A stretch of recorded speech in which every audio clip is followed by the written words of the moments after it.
Welcome to Consequences of Our Culture podcast.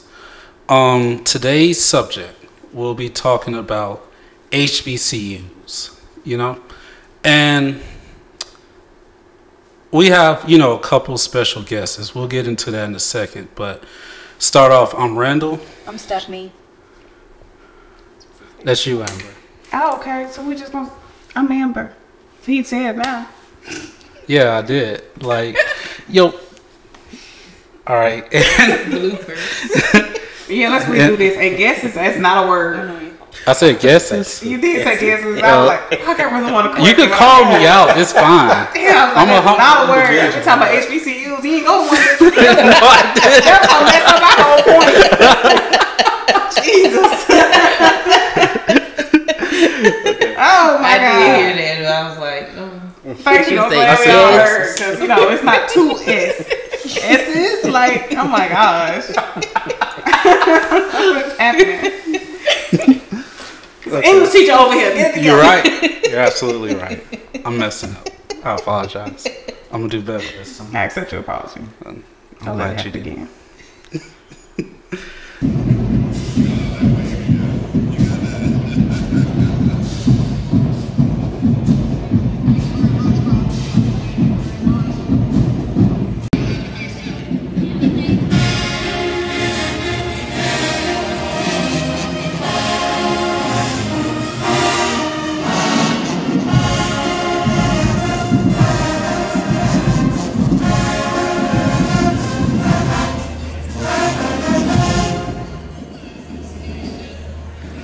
Welcome to Consequences of Our Culture podcast. Today we will be discussing HBCUs. We have two guests with us today. Let's get into it. My name is Randall. I'm Stephanie. I'm Amber. And we have an astonished, polished scholar here to talk to us about predominantly white schools. We have Monte in the building. And we also have the HBCU expert. This woman went to Alabama A&M. She works at Alabama State. In high school, she took me and Amber on a field trip to Alabama A&M. You remember that? Did we? Yeah. You don't remember that? It's foggy in my mind. Yeah. Let's give it up for Miss Massey. Hello, everyone. Hello. All right. And starting off with HBCUs. HBCUs, and correct me if I'm wrong, was created to give black individuals a chance. I feel like back then it was harder for, a black individual to get an education. HBCUs provided a separate opportunity without, any discrimination or, negative practices going against. Miss Massey, can you tell us why you chose a HBCU? Yes, like Randall said, I went to the Alabama A&M University. I am a proud alum. And mainly, let's start from the beginning, I was going to go to an all-Christian school. No kidding, y'all, because I went to a private school in high school, but ended up graduating from another high school. You went to a private school? I went to a private school. What? Yeah, little unknown nugget. But went there. They weren't accredited, so I had to leave. So I went to another school, graduated from Lanier.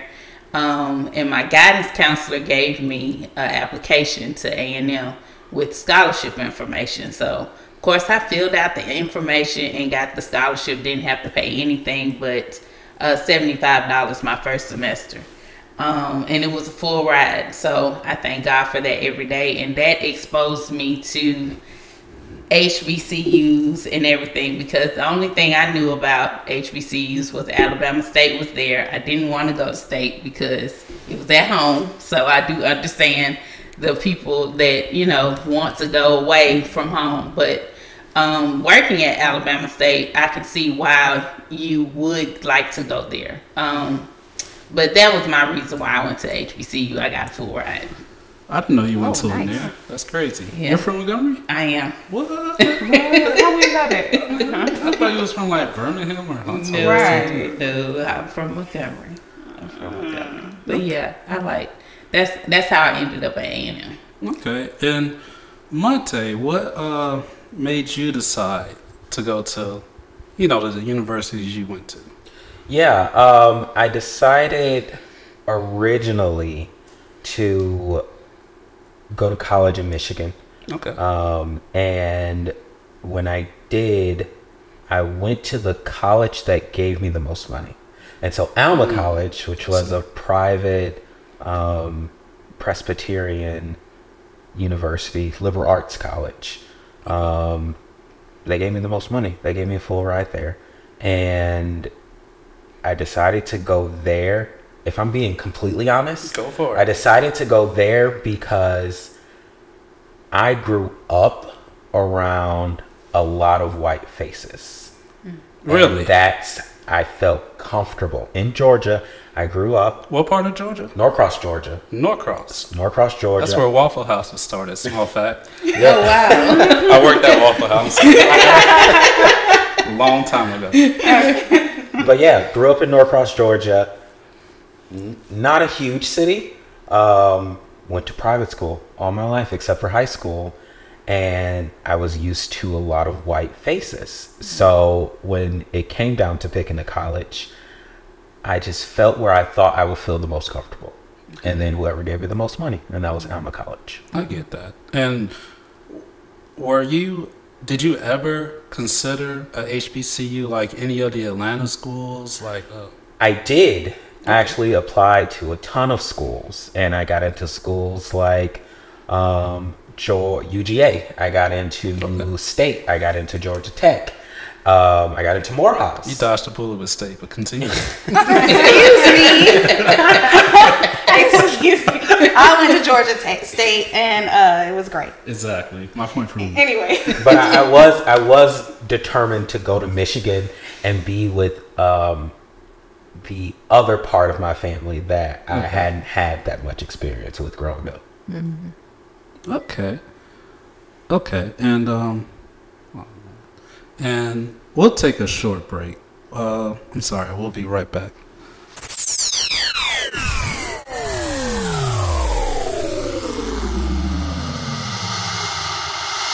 All right, picking back up. Monte was explaining, why he chose a predominantly white university. Monte, do you have any regrets? Or, would you have rather, how do you feel about your decision? I do have some regrets about going to a PWI. And in hindsight, if I had the opportunity to go back and choose going to an HBCU, I would. I think that I let my own fear of being uncomfortable control my decision at that time. Okay. What made you feel uncomfortable, if you feel like sharing? Yeah, sure. It's just, and I hate saying it like this, it's all I knew. Right. So I went to private school for elementary school, middle school, and then I convinced my dad to let me go to public school for high school. But even then in Norcross, going to Norcross High School, it was still a predominantly white school. Really? And yeah, it's all I really knew. I want to say I may have had 2 black friends altogether. Wow. Now it's completely different school. It is completely different school. But back when I was in high school, it was predominantly white. Okay. So you say you would have chose a HBCU. Do you know any what pros are there to choosing a HBCU? And I'll ask you the same question as Massey, but what pros are there to choosing a HBCU? Well, as someone who did not go to an HBCU, but who later on in life desired to go to an HBCU, I can only think of pros by thinking of all of the cons of a PWI. That makes sense. And it is just being seen, just seeing yourself in other students. And I didn't get that at my PWI. I never felt seen. While I might have felt safe or thought I felt safe, I never really felt seen. Okay, that. All right, Ms. Massey. I mean, you're the expert. Do you know? not I wouldn't say expert, but I mean, who else? Who better? You know. I totally get what you saying. When you go to an HBCU, with me being a social butterfly, I was able to adapt really, really heavy and just engulf myself into the culture. As far as building friendships, like I have a best friend that we've been friends since sophomore year. We tried to remember the date, but it's like 20 years of friendship. And then let's put on the layer of I was in a sorority. Well, I'm still in Alpha Kappa Alpha Sorority Incorporated. So I was in that. I was in SGA. It was like there was nothing that you couldn't do. They gave you that awesome feeling like, yes, you're in school, you're trying to do better, you're trying to get out and accomplish things in the world, and you can do that. So you saw that in your professors, you saw that in the people that came by and talked to you about different careers. Granted, I never thought I would be doing what I'm doing now, but I love what I do. But it's just about the culture.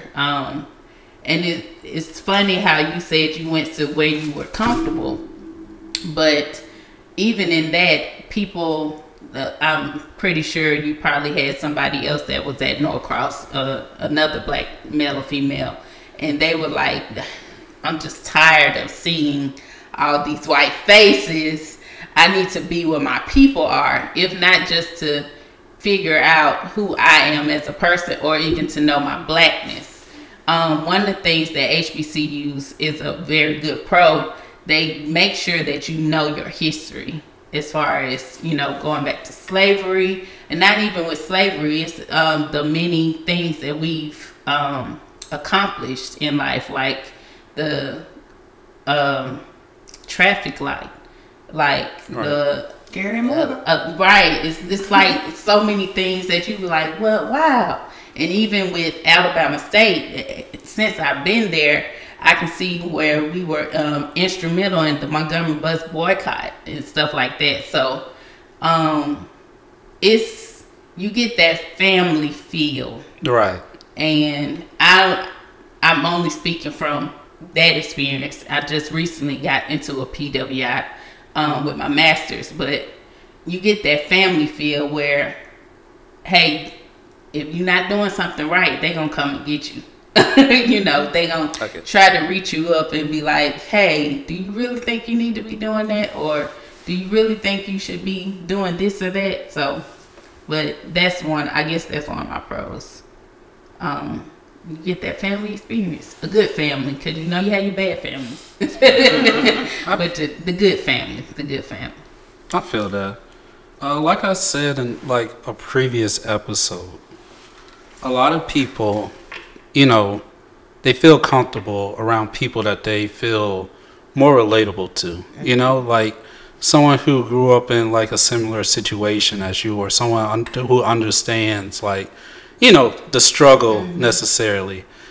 Okay, so HBCUs.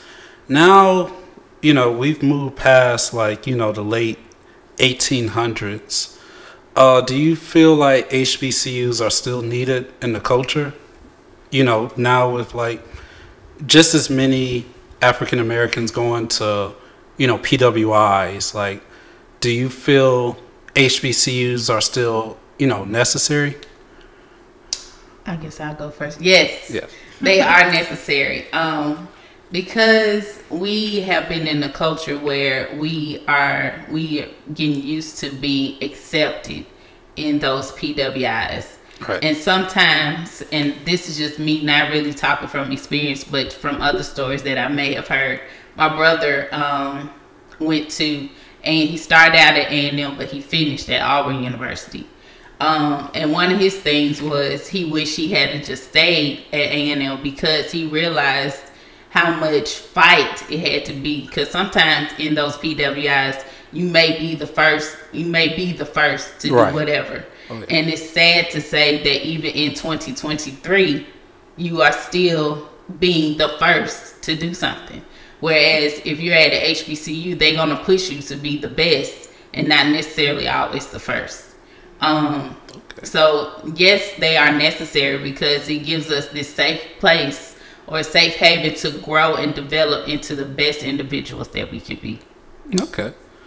You got any opinion, Monte? Yeah, I definitely think they are necessary for situations like me. Like, I am obviously a black person. Obviously. But because... Without a doubt. What? I don't hear it.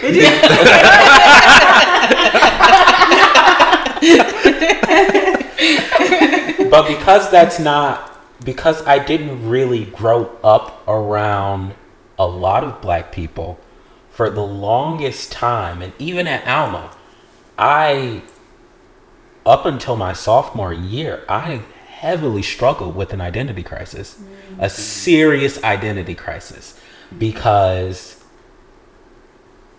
shortly after I started my sophomore year, I started to realize, I can't do what those white boys do. I can't do. Shortly after I joined my fraternity, no, I can't talk like them to authority. I can't act like them to authority. Mm-hmm. So I think that HBCUs are extremely necessary because it just helps. I think they help people find themselves. Right. Yeah. Right. Do you feel like, so us as a culture, right? We don't do enough uplifting of each other, but from, stuff I've heard, and this is only from stuff I've heard, like, do you feel like some people are being like floated in HBCUs? Have you guys ever heard that? Or I don't think floated. There is grace that is given that you usually wouldn't get that you probably wouldn't get at a PWI. Right. Floated, no. You will, okay. Transparent moment. I failed my Shakespeare class. Shakespeare? Shakespeare. And you're an English major? Yes. I failed Shakespeare. And so my professor was a Caucasian male.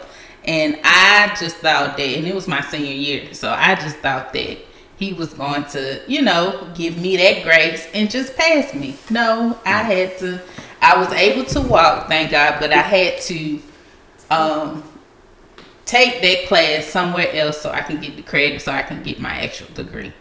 Well, I didn't get that degree until I left in 2007. I didn't get the degree until 2012 because that's how long it took me just to first wrap my mind around, hey, you don't have your degree yet for real, so you need to go ahead and take this course so that this can be behind you. So no, they don't just pass you. Even if it was a different professor, I don't think I would have just got passed. I had to go through that just so I could say, hey, no, nobody's floated. You will get your work done or else. And I think I may have partied too much and thought that they was just gonna slide me through. But no, I didn't get slide through. I had to come back and turn in all that great work so I can get my degree. So, transparent moment. I mean, it's like I understand that, especially at that time period. Mm-hmm. But present day, I'm pretty sure they getting slid through. Because, I mean, even in high school, they getting slid through. So I know they don't even have the base knowledge to even take the college courses nor the discipline. Yeah. Because think about it. At JD, well, at the high school here. I mean, y'all know. So the high school here. They have night school for high school students that fail. So they don't got to do summer school. So They have what? They have night school. Night school. From like what, 3 to 6? I'm gonna speak on that too. I'm a They don't do product. the exit exams no more. They don't. No, completely gone. Oh wow. It's just I'm one a, test. So my education is unique. Like I said, I went to private school up until my 12th grade year. Fall semester. Spring semester we changed and I went to Lanier in the daytime and I had to go to night school because all my credits didn't transfer. So I graduated with just the robe, no course, no nothing.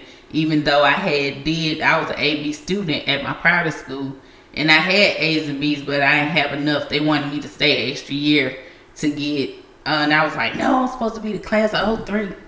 So I was like, no, I'm gonna get out. And then that's when the light was at the end of the tunnel, and my counselor was like, fill this out. We see something more in you. Fill this out, and that's how I ended up at A&M. So I am a product of that, but they didn't slide me through. I still had to do the work. I had to take the exit exam, which that goes to the education system here in Alabama, because it's like Top notch. No, it's like how I didn't grasp the concept, even though I had to take that at that time. I graduated in 2003, y'all. Okay, so at that time, the exit exam was taken. You had to take it. You had multiple times to take it. But for me, you just had like an hour or whatever. It was like the ACT, but it wasn't to me. And then I think it was, at that time, it was on the 8th grade level. So in my mind, I'm like, why y'all not passing this? Like, I don't know if it was the system or whatever, but I passed it on the first try. I wasn't worried about it because you had all day to pass the test. So, right. But I think that goes back to the education system. At least by the time you get into college, you may be slid through, but you do have remedial courses that you have to take in order to move up into the chain of getting all the other courses. So it's more like they're getting you prepared to be an actual college student if they do accept you on, what is it called, continual basis or something like that. Yeah. Academic probation or something. Yeah. I will say that the one benefit, as we're talking about floating people through, right, the one benefit that I saw about going to a PWI was that I was one of very few black faces. And all 4 years of undergrad, I played my black card so many times. It got me out of so many things. It got me so many retakes. It got me so many late assignments. I did abuse the system because I wasn't a fraternity. I did party way too hard. I showed up to class like for the entire junior year drunk every single morning, 8 a.m. He was a wild boy. I will say it was terrible thing for me to do. Okay. But you did. But I graduated. You do what you gotta do. Right. Oh, did you? No. I'm trying to get floated. No, I'm joking. Pause. But if you could, if there's a black kid watching like right now, what would you guys? You go first, Monte. What would you guys say to that individual about picking HBCUs or predominantly white school? I would tell the student, to not limit themselves, to do something I didn't do enough. Go on college tours. Go visit the campus. Go actually look at the school. Go actually talk to the professors. And whether it's an HBCU or PWI, go where you think that you will succeed the most. Right. But you have to actually go to the schools, you visit the schools and see the schools and learn about the schools to figure that out. That's good. Yeah. I like that. I think I applied to one college. No. One I went to. One college? I applied to A&M. That was it. Right. No. Yeah. Remember our teacher, the history teacher, the dude, he had us Do scholarships. Yeah, he had I us. never applied to be an actual student. I applied for the scholarship like he told us. Oh my goodness. Okay. Never applied for the schools. All right. Miss Massey, what would you tell that individual? I want to piggyback on Monte. Like, definitely take those college tours. Talk to somebody that's from both sides of the fence. Like, you do have some people that are who have PWIs, like, especially with us being in Montgomery, Alabama, you got people that love Auburn, diehard Auburn fans. Right. They diehard Alabama fans. Rotate. You got diehard in the HBCU world, diehard ASU fans, diehard A&M fans, like diehard Tuskegee fans. So, right. I would say definitely do your research and just see what best fits you. Like, at the end of the day, it's gonna be what you are going to and willing to participate and be in and make the best of the best decision that you've done. Yeah, because HBCUs are needed in this time frame. I feel like a lot of us can lose our identity in a PWI, but the HBCU, your blackness is always in front of you. Like, even with the dorm rooms or administration or anything like that, it gives you a grit about yourself that you can't get anywhere else. So, but definitely do your research. College tours, do a college tour, talk to some professors, talk to the professors, and just make sure that you're doing something for you and not for anybody else. All right.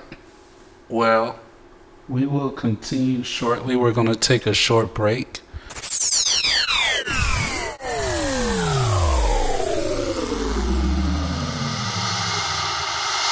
All right. Picking back up, we were talking about HBCUs.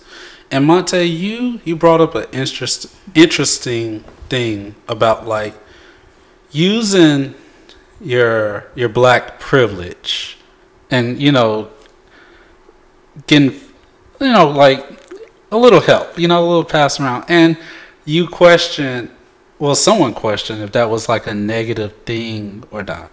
But in my opinion, I feel like it's making the playing field even, because there's a lot of opportunities. Well, even if it wasn't, school opportunities, there's a lot of opportunities that, are withheld from you, because you're black. So, whatever advantage, you could do, I feel like you're entitled to, honestly. That might sound like closed-minded or whatever, but it is what it is.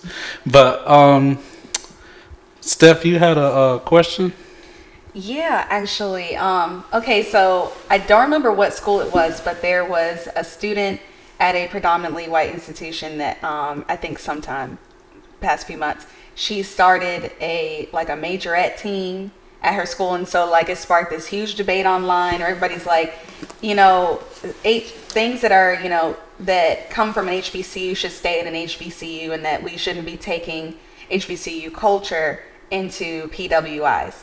So how do you feel about that? Is that something you feel like she should have kept, that needs to stay within our circle and not be, spread to the masses? Well, anything that's great is going to be duplicated. So imitation is just everything. Like, if you're doing something so great that wants to be imitated, it's like, go for it. That's how I feel. Because you're saying that HBCU culture is so bomb that you need to bring it to a PWI. Yeah. It's like, oh, okay. Well, the people that were upset about that, it's like, you must don't like being copied. That's all it is. But I didn't see anything wrong with it. I do remember hearing that though. I feel. Oh, sorry. Go ahead. No, go ahead. Well, I was gonna say I feel I'm a little conflicted about it. A part of me is like, yes, like it's it's cool, like just seeing that one instance of what she did. It was really great. She was able to bring something that she may not have been able to experience otherwise, something she's always wanted to do, and she made it for herself.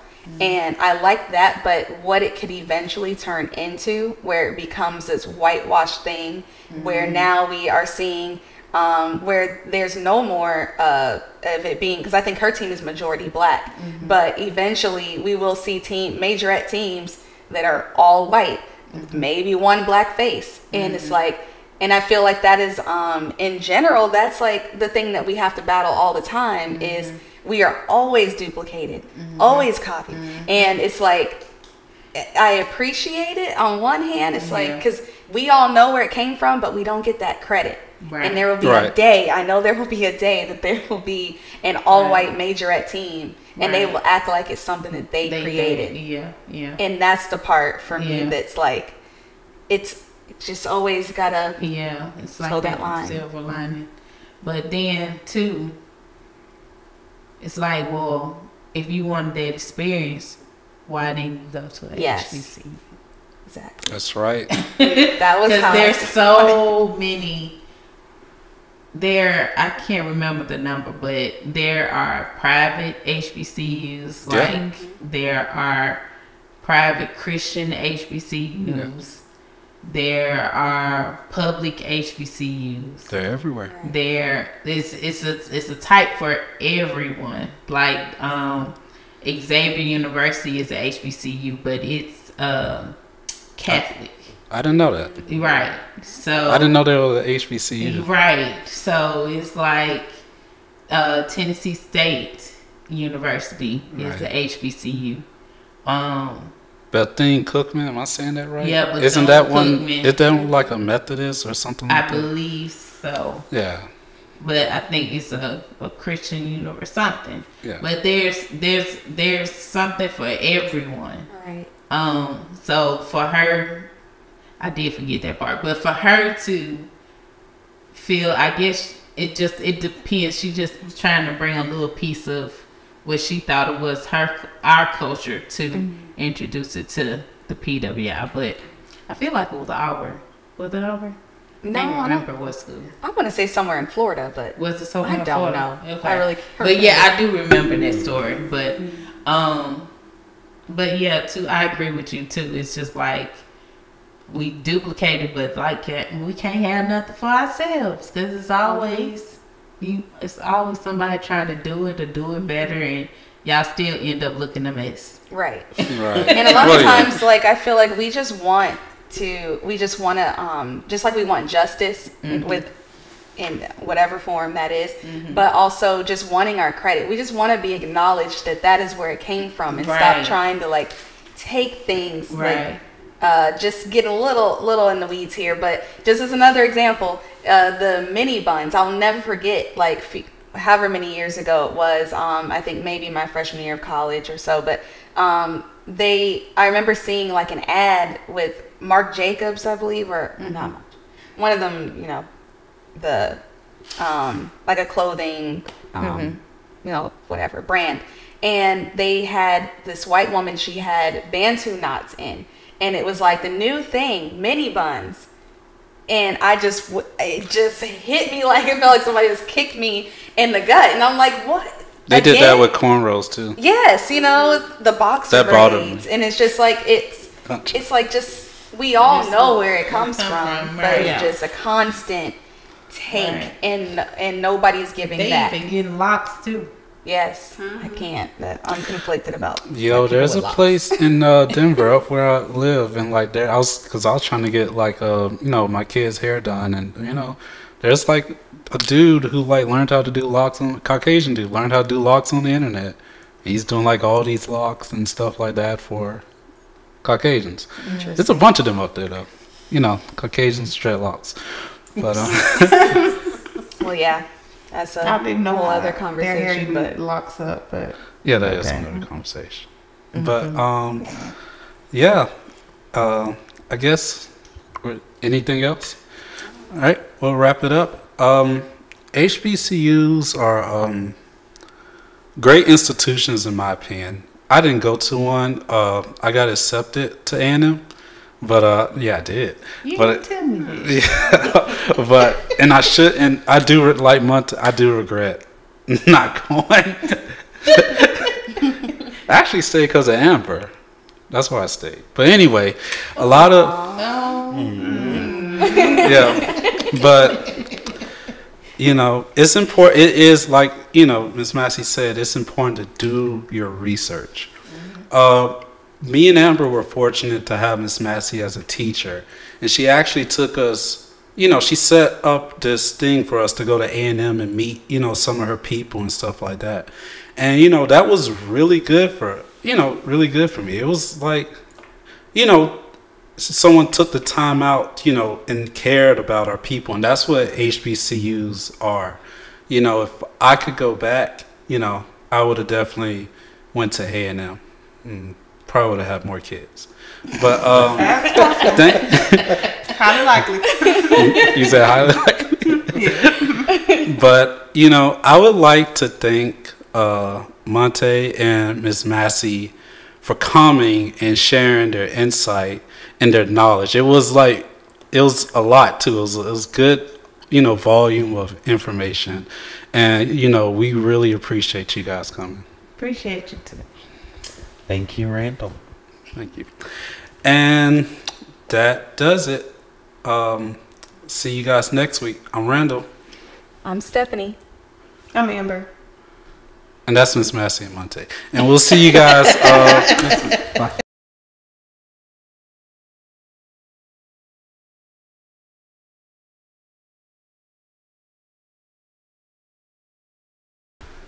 No, I'm gonna need you to get off of Georgia State.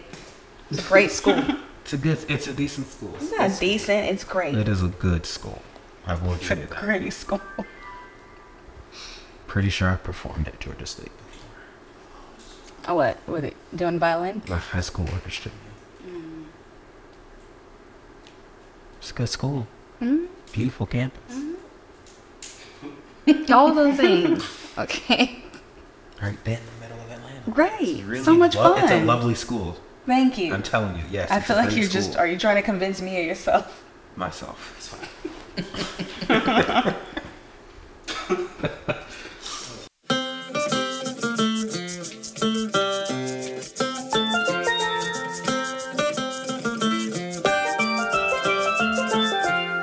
Say the more we drink special amber, special amber, special amber.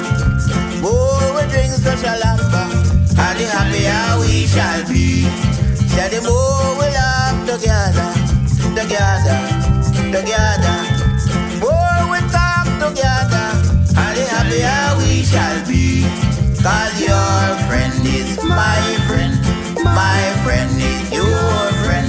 Oh, we laugh together, and the happier we shall be. Say the more we born, the cali, the cali, the cali. Say the more we born, the cali, and the jollier we shall be. 'Cause your brethren is my brethren, my sister is your sister. Oh, we born the cali, and the happier we shall be. If you're born the cali, don't keep up, no folly. If you keep up folly, we are gonna leave you unnaturally. 'Cause your virgin is my virgin, your sister is my sister. Oh, we born the cali, and the jollier we shall be. Hey.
Yeah. Fuck those HBCUs. I didn't. I don't believe that. He said, I see white people and I gotta keep it that way.